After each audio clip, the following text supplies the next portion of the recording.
환영합니다. Welcome to K-Culture Dive, where we dive deeper into the heart of Korean culture with K-entertainment issues, AI culture news, K-culture and photos. And for today's Hallyu People, we invite a chef from France. And I'm your host, Kwon-soa. Let's dive in. Joining us on the show today is my co-host Bella Kim. Hello, Bella. Hi, Soa. And hello to everyone joining us today on K-Culture Dive. I'm Bella, here to co-host and fill you guys in with the latest in K-entertainment. So let's get straight into K-Enter News. Bella, we're not counting down months, weeks, or even days now. Not anymore. In less than 24 hours, we will be welcoming back legendary BTS. Yes, that is correct. There's now just one day left until BTS make their big comeback on Friday. Just yesterday, Wednesday, Walter reported on the group's first teaser for their new title track, Swim, from their upcoming fifth full-length album, Arirang. But today, Thursday, the agency has revealed the second teaser as well. The new teaser features the members standing on top of a massive sailing ship, creating a grand and cinematic atmosphere while offering a short preview of the new song. Some fans were sad that they weren't able to see BTS members yesterday in the first teaser, but now they're able to see it in the second teaser. And it delivers a message of perseverance, encountering listeners to keep moving forward through the different waves they encounter in life. BTS member RM participated in writing the lyrics, while HYBE, their agency's chairman Bang Si-hyuk, led the album's overall production. The group will officially release the album tomorrow, that's Friday, at 1 p.m. Korean time. And following the release of that album, they are going to have their comeback stage on Saturday, a Saturday evening in Korea, in Seoul, at Gwanghwamun Square. So, Bella, are there any updates on last-minute preparations? Well, keep saying and we've been keep mentioning several times on our show as well, but the key matter is safety. With large crowds expected, Seoul officials are deploying over 8,000 safety personnel and strengthening emergency response matters to ensure a safe and successful event.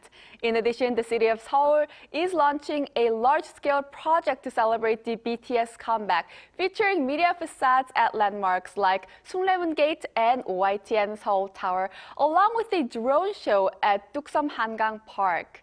BTS will then head to the U.S. to perform at Spotify's Swimside event in New York and also appear on NBC's The Tonight Show starring Jimmy Fallon for the first time as a full group in nearly 5 years. Can't wait for know. that big debut. And not debut, comeback. Comeback. Comeback, of Yes. course. It feels almost like a debut because we haven't been seeing them for such a long time. But Bella, now our next story is on some huge upcoming performances. Well, upcoming, but we still have to wait until summer because a handful of K-pop artists are going to perform at one of the biggest music festivals in the world. That is right. So K-pop artists are set to make waves on one of the major U.S. music festivals, Lollapalooza Chicago. This year's event will take place from July 30th to August 2nd at Grant Park in Chicago. 2026 Lollapalooza Chicago will feature a strong lineup of K-pop acts, including Jennie, aespa, Idol, and Cortez, with Jennie headlining the festival. Lollapalooza, launched in 1991, has become one of the world's biggest music festivals, attracting around 400,000 attendees every year. And K-pop's presence at the festival has shown continuous growth, with Tomorrow by Together and J-Hope first performing there in 2022, followed by Stray Kids, NewJeans, IVE, and 17. So the K-pop lineup is growing and growing on those global stages. But now let's talk about one of the groups that you just mentioned, Stray Kids. That's right. We're going to be talking about Stray Kids now. Stray Kids are marking their 8th debut anniversary with a special gift for their fans. The group will release a digital single titled Stay on March 25th, the day of their debut back in 2018. The song is dedicated to their fans known as Stay, expressing their heartfelt gratitude for their support. With the new single announcement, a cover image was revealed on social media. It features the group's official light sticks reimagined as a guiding star, symbolizing the moment when light becomes direction.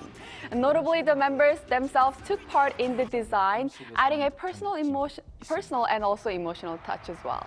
Meanwhile, Stray Kids will hold their 6th official fan meeting, Stay in Our Little House at Inspire Arena in Incheon across 2 weekends from March 28th to 29th and also from April 4th to 5th. And all shows have already been sold out, but some of the sessions will be streamed online through Beyond Live. Well, congratulations on their 8th anniversary. And Stray Kids, please stay along with us, the fans. Yes. And Bella, also stay with us for a few more minutes. Yes, I'll stick around. Yes, we'll do. And now let's head over to our AI anchor, Arirang, for more on the culture front. Arirang. Thanks, Swa. Here's your AI guide to the latest cultural headlines from Korea. Let's begin with our top story. President Lee Jae-myung has expressed his support for the upcoming comeback concert by Korea's global sensation K-pop act, BTS. In a social media message, Lee said he hopes the concert, themed around Arirang, will serve as a meaningful opportunity to share the beauty of Korea's cultural heritage and the global appeal of K-culture. He added that he hopes the performance will once again showcase the strength of Korea's cultural influence and leave a lasting impression on audiences worldwide. President Lee also noted that authorities are making thorough preparations to ensure the event proceeds safely, and also urged the public to report illegal ticket scalping. HYBE chairman Bang Si-hyuk, widely known as the father of BTS, has top K-culture-related stock wealth rankings. According to the Korea CXO Institute's latest data, Bang was ranked number 1 by a wide margin, with his stock holdings valued at more than 4.8 trillion won, or roughly $3.2 billion. He holds more than 13 million shares in HYBE. Park Jin-young, JYP Entertainment's largest shareholder and co-chair of the Presidential Pop Culture Committee, ranked second, followed by Yang Hyun-suk, the largest shareholder of YG Entertainment. The report also found that 27 individual shareholders now hold stakes exceeding 10 billion won, or around $6.7 million, in K-culture-related stocks. A rare historical document highlighting the loyalty of Joseon-era subject, Omungdo, will be unveiled to the public for the first time amid renewed attention following the box office success of The King's Warden. Is widely regarded as a symbol of loyalty for remaining devoted to King Danjong even after the monarch's dethronement.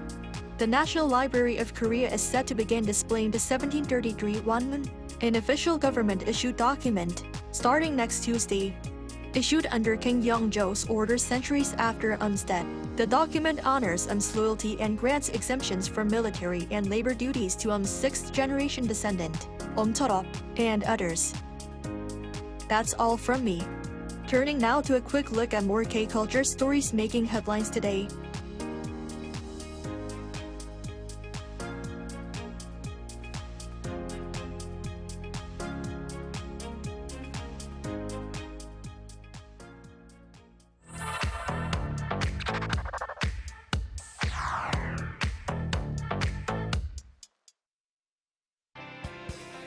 Through a single photo at a time, we take a closer look at culture in Korea. This is K-Culture in Photos.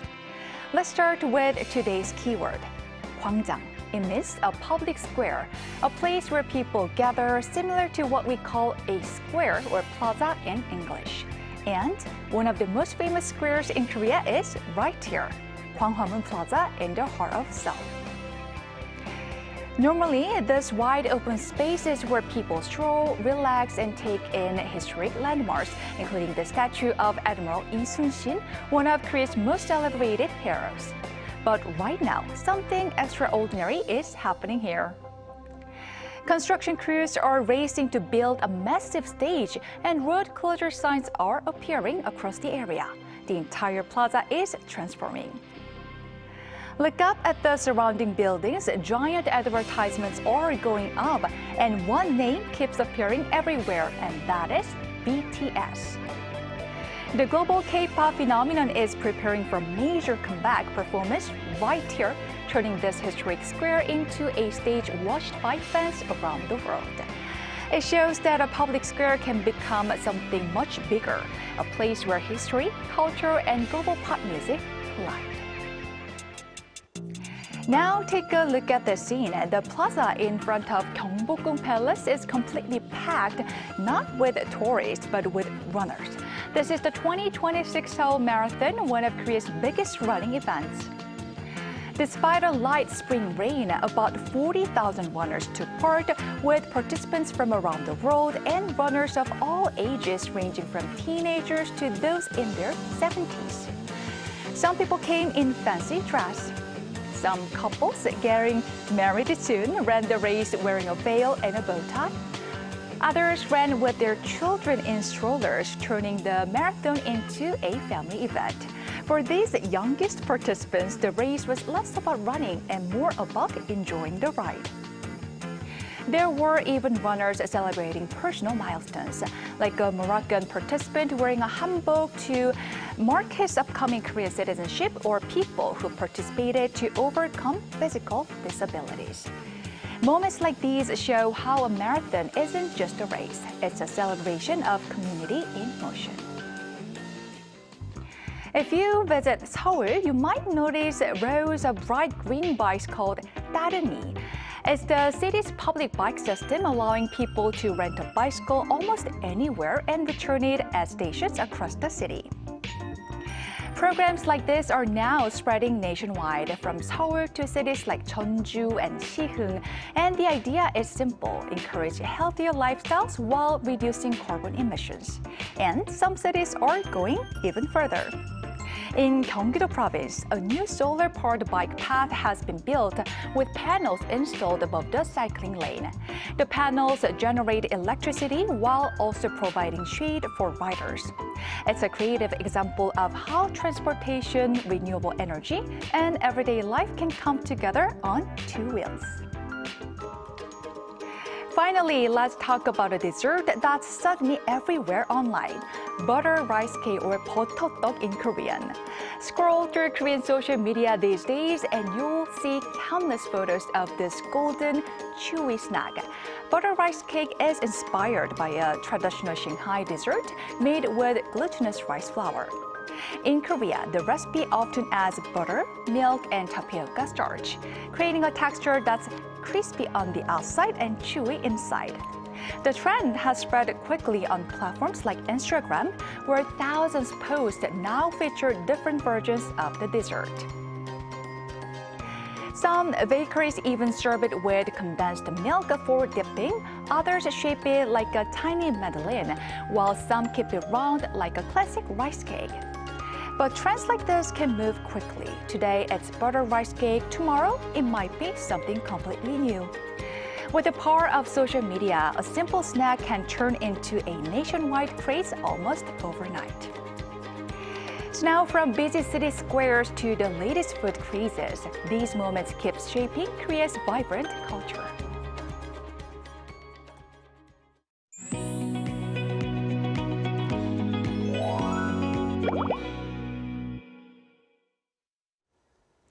In recent years, Korea's bakery scene has grown explosively. As Korean-style bakery desserts gain global attention, some have even begun referring to a K-bread wave, or a 빵 Hallyu. Today, we're joined by someone who is experiencing this trend firsthand, Sébastien Demassard, executive chef at Le Cordon Bleu Academy, a world-renowned culinary institution that is training the next generation of Korean baking talents. Welcome, Monsieur Demassard. Bienvenue. Hello. 안녕하세요. 안녕하세요. We're very happy to have you today on the show. So first off, please introduce yourself a little bit to our viewers and also the Le Cordon Bleu Academy. Sure. Sébastien, French chef since 1989. Actually, I started a career in cuisine and worked in Michelin-star restaurants in the Trénon Palace Hotel in Versailles, Le Doyen. I did also Alain Passard in L'Arpège in Paris. And I decided to actually join Ferrandi School in 2001, and then I traveled in Asia a few times, and in 2019 I decided to join Le Cordon Bleu, and I was appointed in Seoul. So since 2019 I'm in Korea. All right, so many big name institutions. And here you are now in Korea. So we want to go back to where it all began. What first brought you to Korea? Well, it was a project, a family project, to actually expatriate with my family. So by joining Le Cordon Bleu, I knew I had a chance to work abroad, and Seoul was in my shortlist. So I was appointed in Seoul, and so far so good, no regret. Family is still here, so I'm enjoying Korea. Great to hear that you are enjoying your time in Korea. So why do you think so many Koreans choose to learn at French academies? What motivates them to learn French cuisine and baking techniques? Well, I think French gastronomy is a benchmark. I think not only for pastry or bakery, but also cuisine. So I think it's natural, like people want to join our academies. And I think it's natural in this way, academic excellence, but not only actually Le Cordon Bleu, but also other competitors. So I think there's this interest for that reason. Wow, and now we want to talk about your students. So what kind of students usually enroll in this program, and why do they enroll in the program? Well, what kind of students? We have diverse profiles. So if I want to talk about the three craft or three what we call professions, bakers, we're going to have more like switch career people, such like entrepreneur. People a little bit more mature, so they have a project, plus our programs is a bit shorter, so very close, they can actually realize their project. In pastry, younger generation, maybe attract more by the artistic side of the pastry, and probably also the creativity. And in cuisine, it's more like a diverse profile, chef owner, already own like restaurants, already experienced. They want to actually refine their techniques. And also young generation who like to see how it works in cuisine, all the adrenaline, the intensity. So they want to measure themselves to this field. Now, Mr. De Massard, earlier I mentioned the word bang Hallyu, which would translate into K-bread wave. There is also the word bangji sulye in Korean, which would translate into bread pilgrimage, which means many people try to travel around the country to find the best bakeries. So why do you think, what's triggering this enthusiasm toward K-bread or bread itself? I think it's, I mean, like not only in Korea, but also in France is the same. We have different regions, so I guess in Korea is the same. You have many bakers among the country, so we have also similar, traveling trips such like compagnonnage, so where actually you decide to go to several like master bakers or pastry also bakers. And I go stop to this bakery, and you actually get to know the approach of those artisans and know how they do work. So I think it's normal to have such like training from those artisans. Now, while the baguette in France is the iconic bread in France, and I could also think of croissant, but are there any other breads or baked goods in France that are very popular among the locals, but might not be that familiar to our global audience? And also, what would you say would represent Korea? Which bread in Korea would represent the country? Sure. Okay, so baguette for sure is on the table of every French, family, due because of the length, also the freshness, the white loaf inside, very ivory color, creamy, so really like this type of bread. So I would say 90% of the French have the baguette, but we could also have the pain de campagne, which is a little bit more rustic, actually, and because due to the levain. Otherwise, in viennoiserie, of course, we enjoy but this is more like not in the table, but more like in the afternoon teas and like this, like as you mentioned, croissant, but could be also quinnaman. We also see in Korea. Voilà, so lots sort of bread or viennoiserie we enjoy. And in Korea, I mean, like, I don't have like specifically a name in mind because I think due to the trend in Korea, we can observe like 2-3 weeks the bread stay there. So there's a huge actually diversity. So it's not easy for me to pick one in particular, but I think for sure is rich, and due to this, actually people want to get to know a little bit more about all the diversity in the world. Yes, if I may say so, but certainly maybe salt bread or like the milk bread, which coming from maybe other countries, but adapt to the Korean market. Wow. Right, you're making a good point. In Korea, we have that 빨리빨리 culture, yes, and fast, we fast. follow trends very fast. Whereas France and also Germany, where I'm from, they have these traditional breads which go back like way long back in history. And yeah, there is a difference in that. One bread that I could think of would be 소보로빵. Oh, yes. That's one of the breads in Korea that maybe we could say is iconic. Yeah, interesting. And also 단팥빵, which is red bean paste. Exactly. Yes, bread is also definitely iconic. K bread. Right. We're talking about bread. I'm getting hungry now. Same here, I was going to say, because I am a bangsuni bread lover Yes. as well. Definitely getting hungry. But we're talking about French bread and Korean bread.